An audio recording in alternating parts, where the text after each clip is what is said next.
लोगों से अक्सर सुनता आया हूँ कि बेटा बुढ़ापे की लाठी होता है, इसलिए लोग अपने जीवन में एक बेटे की कामना जरूर रखते हैं ताकि बुढ़ापा अच्छे से कटे। ये बात सच भी है, क्योंकि बेटा ही घर में बहू लाता है।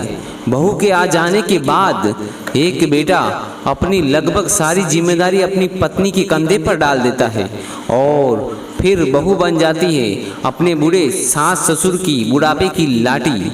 जी हाँ, मेरा तो यही मानना है, वो बहू ही होती है जिसके सहारे बूढ़े सास ससुर अपना जीवन अच्छे से व्यतीत करते हैं। एक बहू को अपने सास ससुर की पूरी दिनचर्या मालूम होती है, कौन कब और कैसी चाय पीते हैं, क्या खाना बनाना है, शाम में नाश्ते में क्या देना है, रात को हर हालत में 9 बजे से पहले खाना बनाना है। अगर सास ससुर बीमार पड़ जाए तो पूरे मन या बेमन से बहू ही देखभाल करती है।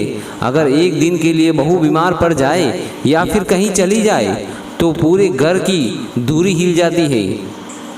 परंतु यदि बेटा 15 दिन के लिए यात्रा पर भी चला जाए तो भी बहू के भरोसे घर सुचारू रूप से चलता रहता है। बिना बहू के सास ससुर को ऐसा लगता है कि जैसे उनकी लाठी ही किसी ने छीन ली हो। वे चाय नाश्ते से लेकर खाने के लिए छटपटा जाएंगे। कोई और पूछने वाला उनके पास नहीं होता, क्योंकि बेटे के पास समय नहीं है, और अगर बेटे को समय मिल जाए भी तो वो कुछ नहीं कर पाएगा, क्योंकि उसे ये मालूम ही नहीं है कि माँ बाबूजी को सुबह से रात तक क्या क्या देना है, क्योंकि बेटे के चंद सवाल हैं और उनकी जिम्मेदारी खत्म।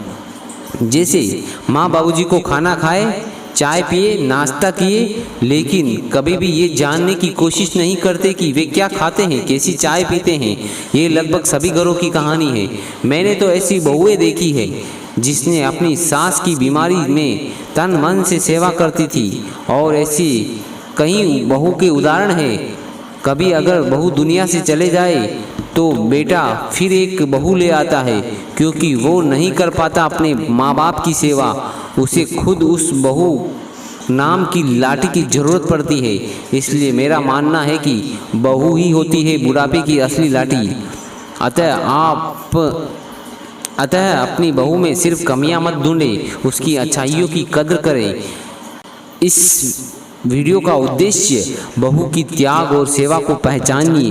बेटे से पहले बहू को अपना मानिए।